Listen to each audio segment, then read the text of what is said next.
संतांची आणि वारकऱ्यांची मांदियाळी असलेली पवित्र भूमी.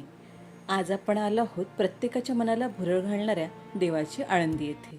समोर संथ वाहणारी ही आहे पवित्र इंद्रायणी नदी आणि याच इंद्रायणीच्या काठावर वसली आहे देवाची आळंदी. चला आज आपण दर्शन घेऊया संत ज्ञानेश्वर महाराजांच्या संजीवन समाधीचे. हे आहे समाधी मंदिराचे मुख्य प्रवेशद्वार. सन 1296ला 21व्या वर्षी माऊलींनी याच स्थानी संजीवन समाधी घेतली.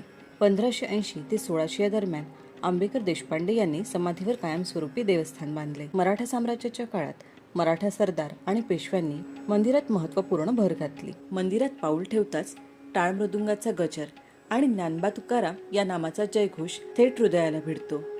हा आहे मंदिराचा मुख्य परिसर. इथल्या कणाकणात एक वेगळीच सकारात्मक ऊर्जा आणि चैतन्य सामावलेले आहे. गळ्यात तुळशीची माळ आणि कपाळावर गोपीचंदनाचा टिळा लावलेले वारकरी जेव्हा इथे तल्लीन होऊन भजन गातात तेव्हा साक्षात वैकुंठच आळंदीत अवतरल्याचा भास होतो. अवघ्या 21 वर्षांच्या आयुष्यात ज्ञानेश्वरीच्या माध्यमातून संपूर्ण जगाला ज्ञानाचा प्रकाश देणाऱ्या माऊलींचे हे विश्रांतीचे आणि चैतन्याचे स्थान आहे. समाधीसमोर नतमस्तक झाल्यावर जाणवणारी शांतता कोणत्याही शब्दात सांगता येणार नाही. डोळे मिटले की जाणवतं माऊली आजही इथेच आहेत. आपल्या भक्तांच्या पाठीशी खंबीरपणे उभे आहेत. इथे येणारा प्रत्येक जण आपला सर्व शीण विसरून माऊलींच्या प्रेमात रंगून जातो.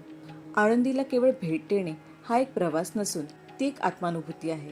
मंदिराच्या परिसरातून पुढे जाताना आपल्याला दिसते ती ही ऐतिहासिक उडती भिंत.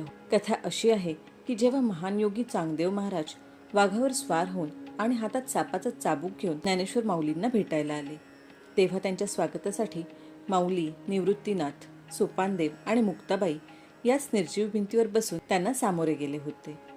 माऊलींच्या स्पर्शाने निर्जीव भिंतही हवेत उडू लागली. अहंकार आणि योग सामर्थ्यापेक्षा भक्ती आणि नम्रता नेहमीच श्रेष्ठ असते.